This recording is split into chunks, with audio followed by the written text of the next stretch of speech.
Haggai 2:22కి వెళ్దాం. రాజ్యముల సింహాసనములను నేను కింద పడవేతును, అన్యజనుల రాజ్యములకు కలిగిన బలమును నాశనము చేతును, రథములను వాటిని ఎక్కిన వారిని కింద పడవేతును, గుర్రములను రౌతులను ఒకరి ఖడ్గము చేత ఒకరు కూలుదురు. అంటే చాలా ఘోరమైన జరుగుతున్న యుద్ధాలు, మహాఘోరం. మరి ఇలాంటి సమయంలో మరి నేను కూడా అయిపోతానేమో అని అనుకున్నట్టున్నాడు యెరుబ్బయలు. మరి అతనికి ఒక వాగ్దానం వస్తుంది హగ్గై ద్వారా. ఏం చెప్తున్నాడు దేవుడు అక్కడ?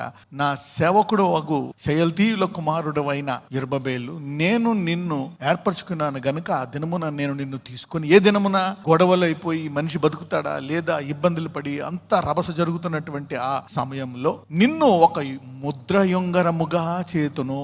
అంటే ఏంటి? ఆ టైంలో నువ్వు ఉంటావా లేదా అనుకున్నావు, కానీ నేను నిన్ను రాజుకి ముద్రయుంగరం ఉంటుందంట. అది గనక వేసి సీల్ చేస్తే దాన్ని ఎవరైనా మార్చగలరా? దాన్ని మార్చలేరు. అది ఒక శాసనం లాంటిది అనమాట. అంత పవర్ఫుల్. నువ్వేం చెప్తే జరుగుతుంది అనమాట. అంటే నువ్వు బతుకుతావా లేదా, నువ్వు ఉంటావా లేదా, నా పొజిషన్ ఉంటుందా లేదా, నా రాజ్యం ఉంటుందా లేదా అనుకునే సమయంలో నిన్ను యొక్క ముద్ర ఉంగరంగా చేదును, ఇది సైన్యములకు అధిపతియగు యెహోవా walk. When things are falling down, this man is growing big. కదా, అందరు రాజ్యాలు కూలిపోయి ఇబ్బందులు పడుతుంటే ఈ వ్యక్తికి అధికారము, సామర్థ్యము, శక్తి, ఒక రాజ్యము అన్ని ఇస్తున్నాడు దేవుడు. This is a personal promise. When man says there is falling down, then faith says there is building up.